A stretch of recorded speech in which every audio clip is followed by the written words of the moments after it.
እምነበአ ቅድስት ቤተ ክርስቲያን ስርጎት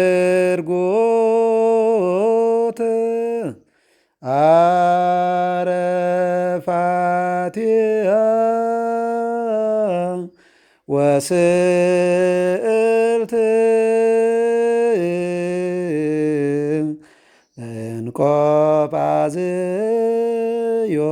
እንቆጳዝዮን እምነበአ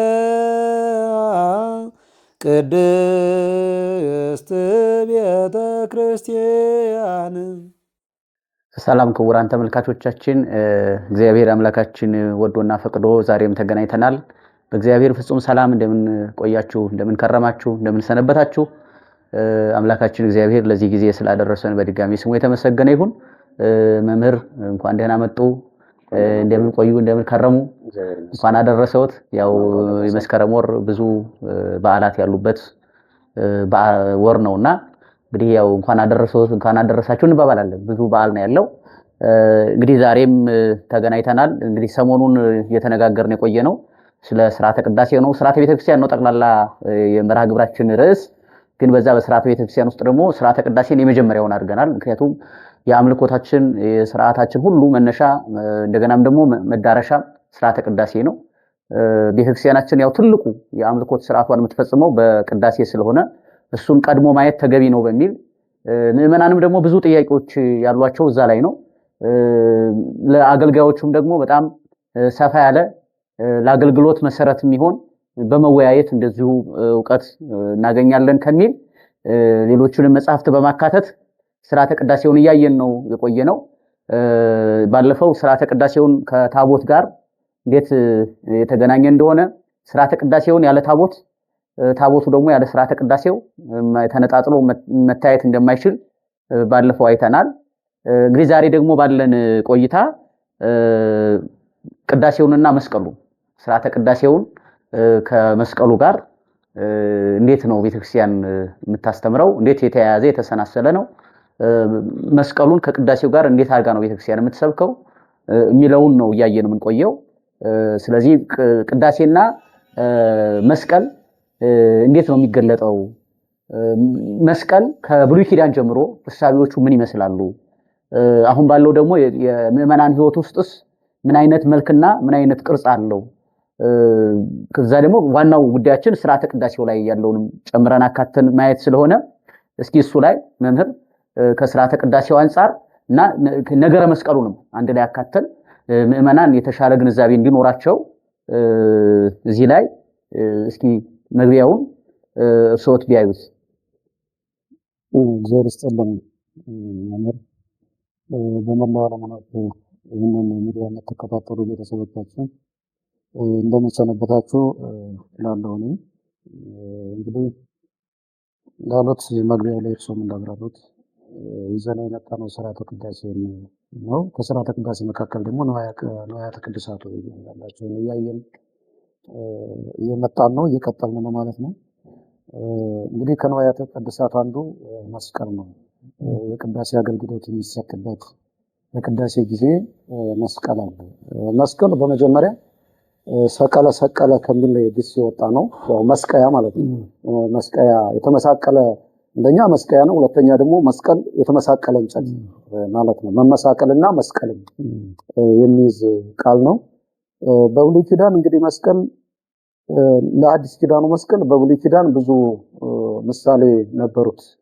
የአዲስ ኪዳኑን መስቀል የሚያመላክቱ በአዲስ ኪዳን አምላካችን በተሰቀለበት መስቀል ሕይወት እንደሚደረግ ድነት እንደሚደረግ በብሉይ ኪዳን በምሳሌ ይታይ ነበረ። በምሳሌ በብዙ ቦታዎች ላይ ታይቷል። ያም ምሳሌ በብሉይ ኪዳን ነበረው ስንል ደግሞ ዝም ብለን ሳይሆን የአዲስ ኪዳን ሊቃውንት ተርጉመውታል።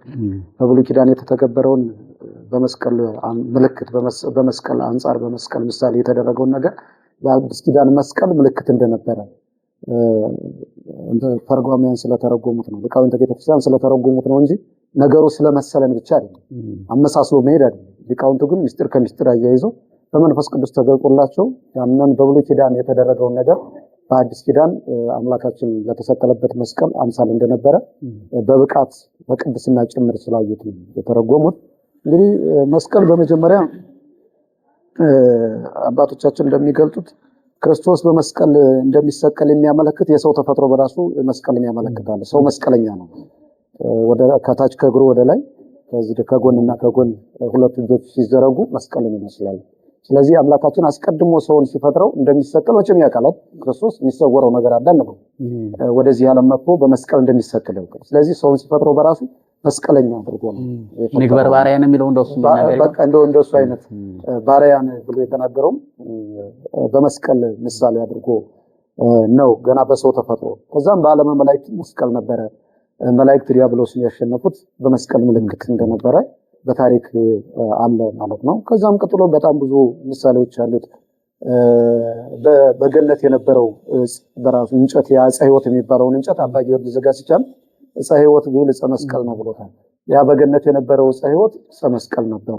ከስሩ አራቱ አፍላጋት የሚፈሱበት ኤፍራጥስ፣ ጤግሮስ፣ ኤፌሶን፣ ጊዮን የምንላቸው ከዕፀ ሕይወት ስር ይፈሱ ነበረ። የዕፀ ሕይወት ደግሞ ማነው? ዕፀ መስቀል ነው። ከስሩ የሚፈሱት ውሃዎች ደግሞ ዓለሙን እየዞሩ እንደሚያጠጡ ከመስቀል የተገኘው የክርስቶስ ደም ለዓለሙ መድኃኒት ነው ብሎ አባ ጊዮርጊስም ትርጓሜ ያስቀምጦ ዕፀ ሕይወት ነው ብሎታል ማለት ነው። ከዛ እነዛ ዕፀ ሕይወት በራሱ የሚፈልቁት ውሃዎች ወተት፣ ዘይት፣ ማር እንደዚህ ነበሩ፣ ወይን ነበሩ። እነዛ ማን ይመስሉሃል ነው የሚለው። እንደው እነዛ ወተት፣ ማር፣ ዘይት፣ ወይን ማን ይመስላል? ከክርስቶስ ደም የበለጠ ማን ወይን አለ? ማን ዘይት አለ? ማን ማር አለ እያለ ይናገራልና ዕፀ ሕይወትም እሱ ነበረ። በኋላም እንግዲህ ስንመጣ የነነው መርከብን እንደ ቅዱስ ያሬድ አተረጓጎም ታመን ባቲስ ማርያም መስቀሊት ይብሏናል የኖህን መርከብ። በኋላ ደግሞ የሙሴን በትርም ጭምር አባ ጊዮርጊስ የሙሴን በትር እሷ እንደው መስቀል እንደነበረ ይናገራል። ወኮኩሰ ክርስቶስ ወቱ እንደተባለው አንሳር የሙሴ እጅ ራሱ በራፊር ተራራ ላይ አማሌቅን ሲያቸንፍ እጁን ዘርግቶ ነበር የተባለው አባ ጊዮርጊስ ብሎታል። መስቀልህን ይመስለኛል የሙሴ እጅ ያንተ መስቀልህ የሙሴ እጅ ይመስለኛል። በተራራ ላይ ተዘርግቶ ያን እስራኤልን እንዲያቸንፍ ያደረገ የሙሴ እጅ ያንተ መስቀል በቀራንዮ ተተክሎ ደግሞ ክርስቲያኖች ሰይጣንን ድል እንዲነሱ የሆነበት መስቀል ነው ብሎ ይናገራል። የአሮን በትር ነበር ይላል ቅዱስ ያሬድ። በትር አሮን ይትን ተሰረጸት ወባቲ ገብሩ ታምር ቦስታ ይዛ ብሎ ስማሪያ መስቀል ይቲ የአሮን በትር ታምር የሚደረግባት እጹብ ድንቅ ስራ የምትሰራ የአሮን በትር መስቀል ነበር። የመስቀል ምልክት ስለሆነች ታምር ማድረግ ይችላል። ከዛም ባለፈ በግልጽ ደግሞ በሐዲስ ደረቅ እንደምንለው ትንቢት አይነት ሙሴ ራሱ እስራኤል በድለው እባብ ሲነድፋቸው ወደ ሙሴ ሄደው ሲያመለክቱ በዘኍልቍ 21 ላይ ያለ ወደ ሙሴ ሄደው ሲያመለክቱ ሙሴ ወደ እግዚአብሔር ሲጠይቅ እግዚአብሔር ምንድነው ያለው? የናሱን እባብ የእባብ አምሳል በነሐስ ብረቱን በእባብ አምሳል ሰርተ በተራራ ግበር ሎሙ ሀበ እንደ ይቴምሩ አይደል? በተራራው ላይ ስቀልላቸው እሱን እያዩ ይዳኑ አለ። እንዳለው ያን ነሐሱን ብረቱን እባብ አስመስሎ ሰርቶ በተራራው ሰቀለላቸው። እነሱ ቀጥታ እያዩ ከህመማቸው ዳኑ። ያ ምን ነበረ? በኋላ ቅዱስ ዮሐንስ ወንጌላዊ በዮሐንስ ወንጌል ምዕራፍ 3 ያን ሙሴ በምድረ በዳ የእባቡን ምሳሌ የሆነው ነሐሱን እንደሰቀለው ክርስቶስን ይሰቀል ዘንድ አለው ነው ያለው። በቃ ያ ምሳሌ ነው ማለት ነው። እንደውም የማያወዛገው ቀጥታ የሆነ ትርጓሜ ያለው መስቀል ባጭሩ እንደ በብሉይ ኪዳን በኋላም ሶሎሞንም ተናግሮታል። ሐረገ ወይን ብሎ ተናግሮታል። ኮነ መድኃኒት ሐረገ ወይን መድኃኒት ይሆን ዘማሲሶን ይትገዘሙ በጎልጎታ ይተከል ቦታውን ጭምር አተካከሉን የሚተከልበትን ቦታ ጎልጎታ ብሎ አስቀምጧል። ማሌ ምዕራፍ 5 ላይ ነው ያለው ቁጥር 2 ላይ አስቀምጦታል እንደዛ ብሎና በብዙ ነገር የመጣ ነው። ኢሳይያስም ቢሆን ነሳ ደዌ ነው ጾረ ሕማማን ያለ ደዌውን የኛን ሕማም የተቀበለው የኛን መርገም የተቀበለው በመስቀል ላይ ነው አይደል? በኋላ እነሱ ትንቢት የተናገሩ ስለ መስቀል ነበር ማለት ነሳ ደዌ ነው የት ላይ ነው ከተባለ የኛን ሕማማችንን ቁስላችንን ቆሰለ ሕማማችንን ታመመ የምንለው የት ላይ ነው? የቆሰለው መስቀል ላይ ነው አይደል? መስቀል ላይ ነው እና በተለያየ መልኩ በብሉይ ተገልጧል። በኋላም በአዲስ ኪዳን እንግዲህ በአዲስ ኪዳንማ ምን ብለን ተረጉመዋል?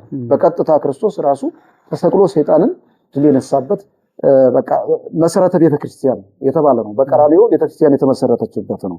አጠቃላይ ሁሉም ነገር ወይቤ ተፈጸመ ሁሉ የተባለው በመስቀል ላይ ሆኗል። ወይቤ ተፈጸመ ሁሉ በቃ የሰው ልጅ ለማዳን ወደዚህ ዓለም መጣ። በዚህ ዓለም የሰውነትን ስራ ሲሰራ ኖረ። በዚህ ዓለም ከተወለደ ጀምሮ እስከ አረገበት ጊዜ ድረስ ከሰው ጋር ኖረ። ያን ሁሉ የሰራውን ስራ ግን ወይቤ ተፈጸመ ሁሉ ብሎ ያጠናቀቀው ግን የት ላይ? መስቀል ላይ ነው ማለት ነው። ስለዚህ በመስቀል ያልተተገበረ ነገር የለም። እንደው መስቀል የመጀመሪያው ቤተ መቅደስ ነው ይባላል። መስቀል የመጀመሪያው ቤተ መቅደስ ማን ነው ከተባለ የአዲስ ኪዳኑ የመጀመሪያው ቤተ መቅደስ መስቀል ነው። ለምን? የክርስቶስ ሥጋ የተፈተተበት ደሙ የፈሰሰበት ይቅርታ የተሰበከበት ክርስቶስ የሚያውቁትን አያውቁምና የሚያደርጉትን ይቅር ባላቸው ያለው መስቀል ላይ አይደለም? መስቀል ላይ እኮ ነው። ሆምጣጣ ጠጥቶ ለኛ የጣፈጠ ያጠጣበት የጣፈጠ ደሙን የጠጣበት መስቀል ላይ ሆኖ ነው። ገነት የተከፈተችው ክርስቶስ መስቀል ላይ ሳለ ነው አይደል? ያ በቀኝ የተሰቀለውን ወንበዴ ሄድና ገነትን ክፈት ብሎ የሰጠው ማይተመ ደሙን የሰጠው መስቀል ላይ እያለ ነው። ስለዚህ ገነት የተከፈተችው ክርስቶስ በመስቀል እያለ ነው። ድንግል ማርያምን እናት ብለን ለኛ እናታችን ቀድሞም እናታችን ናት ክርስቶስን ስትወልድልን፣ በኋላ ግን ደግሞ እንኩ የእናንተ ናት ከዚህ በኋላ ተብሎ ደግሞ እስከ ዓለም ፍጻሜ ድረስ እናታችን እንድንላት ከመስቀሉ እያለ ነው ያስረከበን። ስለዚህ በመስቀል ያልተፈጸመ ብዙ ነገር የለም። እንደው አመጣጡ ባጭሩ ይሄን ይመስላል። ጨምሩበትና ደግሞ ከቅዳሴው ጋር እናያይዘዋለን። አይ ቃልዮት ያሰማልን እንዳሉት በብሉይ ኪዳን ላይ ብዙ ምሳሌዎች አሉት። ብሉይ ኪዳን ያው ንባብ አይደል? ብሉይ ኪዳን ንባብ ነው። አዲስ ኪዳን ትርጓሜ ነው። ከዛ በኋላ ደግሞ ማራቀቁ መኖሩ ደግሞ ወደ መንግስተ ሰማያት ይሻገራልና እሱ ስለሆነ ብዙን አንስተውታል። እንግዲህ ቤተክርስቲያን ያለ መስቀል ህይወት፣ ጽናት፣ ብርታት፣ ኃይል፣ ድል መንሳት የላትም። ልክ ሙሴ እስራኤላውያን ድል እንዲነሱ በብትሩ በእጁ እና በሌሎቹ ብዙ ታምራት ያደርግ እንደነበረው ቤተክርስቲያንም ድል የመንሳቷ ምስጢር ያለው በመስቀሉ ኃይል ነው። ጌታችን በመስቀሉ ላይ ባደረገው የማዳን ስራ ነው ቤተክርስቲያን ከዛ ነው የተገኘችው። ቤተክርስቲያን የተገኘችው እኮ መስቀል ላይ ነው አይደለም? ቤተክርስቲያን የተሰራችው መስቀሉ ላይ ነው። የምእመናን ህብረት የተሰራው መስቀሉ ላይ ነው። መሰረተ ቤተክርስቲያን እንደውም ቅዱስ ያሬድ እኮ መስቀል ብርሃን ለኩሉ ዓለም መስቀል ብርሃን ለኩሉ ዓለም አለው። እንደገና ደግሞ መልዕልተ ኩሉ ነገር ይላል። መስቀል መልዕልተ ኩሉ ነገር ይላል።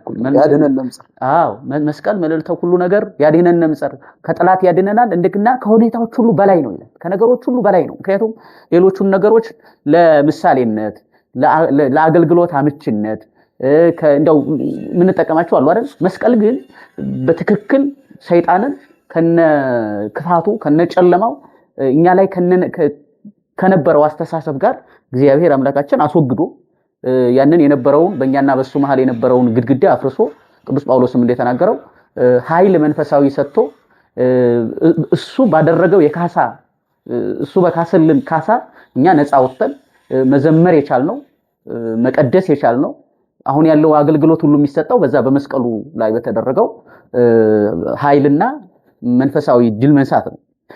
ለዛ ቅዱስ ጳውሎስ እንደውም አንደኛ ቆሮንቶስ ላይ የሚናገረው አለ አይደለም? ምዕራፍ 1 ቁጥር 18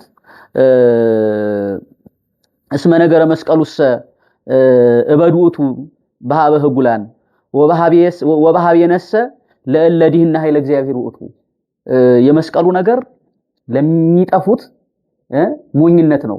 ለሚጠፉት እንግዲህ የሚጠፉት ላለው ሰይጣናዊ አሰራር ላላቸው ሰይጣን በተንኮሉ በክፋቱ በጠማማነቱ ለመረዛቸው ሰዎች የመስቀል ነገር ስንፍና ነው። ስንፍና መስሎ ይሰማቸዋል። በመስቀል የተደረገው ድል መንሳት ሳይሆን ጌታችን ለኛ ብሎ የደከመውን ድካም ነው የሚታያቸው። እኛ መበርታታ በዛም ኃይል ማግኘታችን ነው የሚታየን። ነፃ መውጣታችን ነው የሚታየን። ለሰነፎቹ ግን የሚታያቸው ጌታችን ሲወድቅ ነው፣ ራቆቱን ሲሰቀል ነው። እና ለሰነፎች መስቀል ስንፍና ነው፣ ለሚጠፉ ሰዎች ስንፍና ነው። ለኛ ለምንድነው ለኛ ለዲያነው ደግሞ የእግዚአብሔር ኃይል ነው እና መስቀል በቤተ ክርስቲያናችን እንግዲህ በመሰረትም ይገለጣል፣ በጉልላትም ይገለጣል። ቤተ ክርስቲያን መሰረቷም መስቀል ነው፣ እንደገና ደግሞ ጉልላቷም መስቀል ነው። በሌላ አነጋገር ደግሞ ሁለንተናዋ መስቀል ነው፣ ጉዞዋም መስቀል ነው።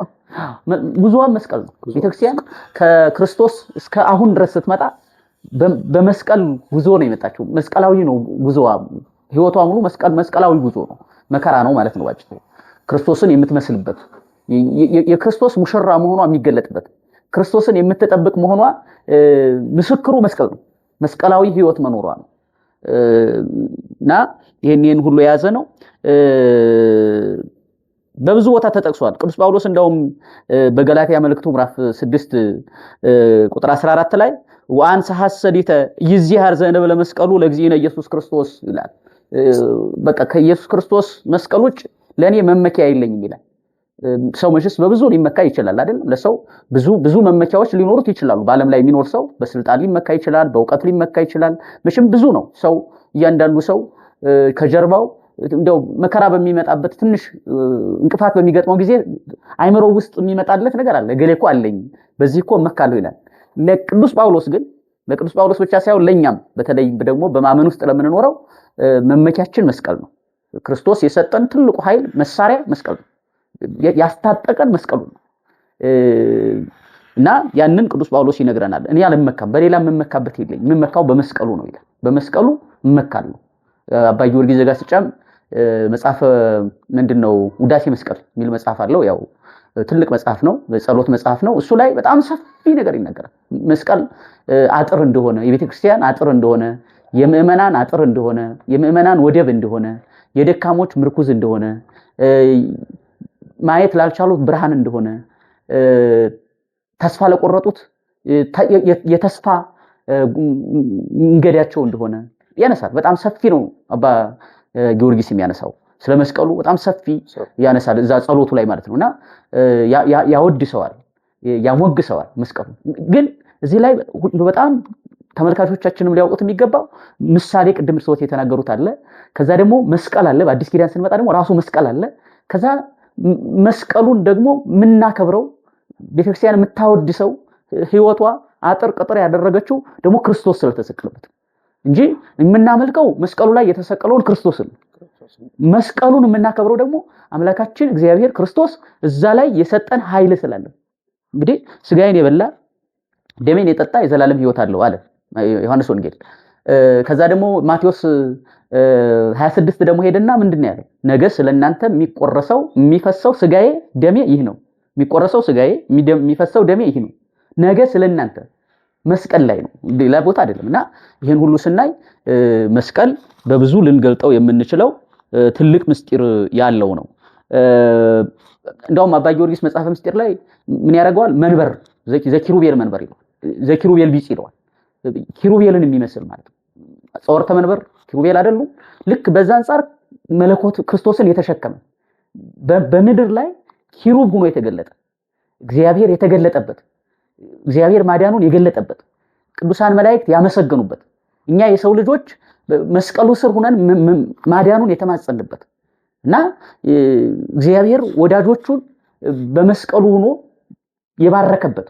አሁን አባቶቻችን ካህናት፣ ጳጳሳት በመስቀሉ ይባርካሉ አይደል? ክርስቶስ ደግሞ መስቀሉ ላይ ሆኖ ለምሳሌ ቅዱስ ዮሐንስንና እመቤታችንን መስቀሉ ላይ ሆኖ ነው ይሄው እነኋት እናትህ እነሆ ልጅሽ ብሎ ያረካከበው መስቀሉ ላይ ሆኖ ነው።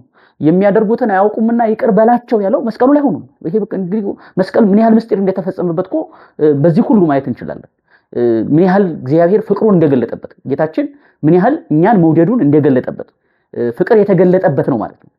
የሚገርፉትን የሚሰቅሉትን ጽዋቶ መከራ አብዝተው የሚያደርሱበትን ውሃ እየለመነ እነሱ ሆምጣጤ የሚያጠጡትን እየተፈራረቁ የሚገርፉትን መስቀሉ ላይ ሆኖ የሚያደርጉትን አያውቁምና ይቅር በላቸው ያለበት። ስለዚህ ምዕመናን መስቀሉን በሚያዩ ጊዜ የክርስቶስን ፍቅሩን ሲባል ዝም ብሎ አሁን ዓለም ላይ እንዳለው የስም አይደለም፣ ጥልቅ የሆነ አንደበትና ቃላት ሊገልጡት የማይችሉት ፍቅሩን የምናይበት ነው። ስለዚህ መስቀል በብዙ ሊገለጥ በብዙ ሊተነተን ይችላል። ይሄ ሁሉ ግን አሁንም ገልጠነው ተንተነነው ግን አንጨርሰው። ከአንደበት በላይ ነው መስቀል። አንደበት ሊናገረው ከሚችለው በላይ ታላቅ ምስጢር የተፈጸመበት ነው። ጌታችን የተናገራቸውን ቃላት ሰባቱን ስናይ እያንዳንዳቸው እኮ በአንድ መርሃ ግብር የምንሸፍናቸው አይደለም። ከምስጢራቸው አንፃር ጌታችን ከተናገረበት ምስጢር አንፃር ብናያቸው በጣም በጣም ሰፊ ናቸው። በሌላ ቦታም በመስቀሉ ወበቃሉ ገብረ ለነ ሰላም ክርስቶስ መድኃኒነ ይላል አይደል ቅዱስ ያሬድ። በመስቀሉ ወበቃሉ ገብረ ሰላም ሰላም የተደረገበት ነው ማለት ነው። ሰላም ይናፍቀን ነበር። ፍጥረታት ሁሉ ሰላም ይናፍቃቸው ነበር። ሰላም ከምድሪቷ ተወግዶ ነበር። ስለዚህ በመስቀሉ ሰላም ተደረገ፣ ሰላም ተሰበከ ማለት ነውና እንደገና መድኃኒትም ተሰጠን፣ መድኃኒትም አገኘን። ያንን ሁሉ የምንሰብክበት ነው። ከዛ ደግሞ እንግዲህ ወደ ዋናው ጉዳይ ስንመጣ ከሥርዓተ ቅዳሴው ጋር የሚገናኘውን ማየት ነው። አሁን እንግዲህ መስቀልና ሥርዓተ ቅዳሴው እንዴት ነው የሚገናኘው? በሥርዓተ ቅዳሴው ጊዜ የመስቀሉ አገልግሎት ወይም የመስቀሉ ኃይል በምን መጠን ነው ቤተክርስቲያን የምትሰብከው? እንደውም በቅዳሴው ጊዜ ዙሪያውን ስናይ ከቤተ መቅደሱ ጀምሮ እስከ ውጭ ድረስ የምእመናንን አለባበስ ጨምሮ የቤተ ክርስቲያኒቷን አጥሯን በሯን የቤተልሔሙን በር አጥር ጉልላት ጨምሮ ስናይ የመስቀል ምልክት የሌለበት ነው አይደለም። በቃ እያንዳንዱ ቅዱሳት ነዋያት የመስቀል ምልክት ያለባቸው ናቸው። የካህናቱን አልባሳት ጨምሮ እንግዲህ ሙዲያ ምጽዋቱንም ጨምሮ በነገራችን ላይ ሙዲያ ምጽዋቱንም ጨምሮ እና ሌሎቹም እንደው በዛ ቤተክርስቲያን ግቢ ውስጥ የገባ በሙሉ የመስቀል ምልክት አለው። የመስቀል ምልክት የሌለበት የለም። ልብሰ ተክህኖ የካህናቱ የዲያቆናቱ ልብሰ ተክህኖ እና እያንዳንዱ የመስቀል ምልክት ያለበት ነው። ከዛ ደግሞ ወደ ቤተ መቅደሱ ስንገባ ደግሞ እንግዲህ ከመንበሩ ጀምሮ ሙሉ የቤተ መቅደሱ ስርዓት በመስቀል ምልክት የታተመ ነው እና እዚህ ውስጥ ያለውን እስኪ ደግሞ እንደው የመስቀሉን ምልክት ከቅዳሴው አንፃር ከቤተ መቅደሱ አንፃር የተወሰነውን እስኪ መልካም መምህር ቃለ ሕይወት ያሰማልን።